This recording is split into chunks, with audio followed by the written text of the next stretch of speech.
మేము కక్ష సాధింపుగా లోపలేసామని చెప్పేటువంటి ధైర్యం లేదు. కేసులేమన్నా పోనీ కేసులేమన్నా మమ్మల్ని తిట్టారు, మా నాన్న తిట్టారు, లేకపోతే మా ఇంటి వాళ్ళని తిట్టారు, ఆ కేసులు కాదు కదా. కేసులన్నీ తప్పుడు కేసులు. 5 ఏళ్ల క్రితం, 10 ఏళ్ల క్రితం, 14 ఏళ్ల క్రితం ఏదో సంఘటన జరిగిందని ఎవడో ఇవాళ కేసు పెడతాడంట. ఆఖరికి ఈ రోజు కూడా సుప్రీంకోర్టులో ఏ రకంగా ప్రయత్నం చేశారో మీరందరూ చూశారు. అంటే అణచివేత ద్వారా, తప్పుడు కేసులు పెట్టడం ద్వారా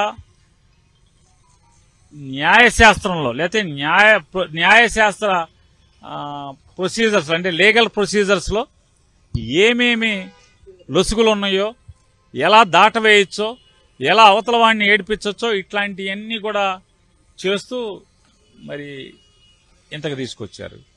ఏం చేస్తారు? పోనీ పారిపోతాడా రాజకీయాల నుంచి? మీరు చేసినటువంటి వేధింపుల వల్ల, అక్రమ కేసుల వల్ల, అక్రమ నిర్బంధాల వల్ల, లేదా ఉద్దేశపూర్వకంగా అతని ఆరోగ్యాన్ని కుళ్ళబెట్టడం ద్వారా ఏం చేస్తారు? రాజకీయ జీవితం నుంచి, ప్రజా జీవితం నుంచి, గన్నవరం రాజకీయాల్లోంచి, గన్నవరం ప్రజలకి సేవ చేయడంలోంచి ఏమైనా పారిపోతాడా? పారిపోడు కదా.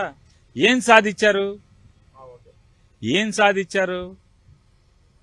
ప్రజల్లో, మరీ ప్రత్యేకించి గన్నవరం ప్రజల్లో వంశీకి సంవత్సరం తిరగకుండానే సానుభూతిని మూటగట్టి పెట్టించగలిగారు.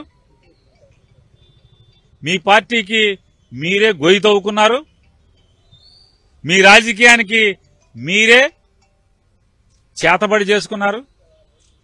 ఏం సాధించారా అంటే సునకానందం తప్పితే ఏమి సాధించలేదన్నది అల్టిమేట్ గా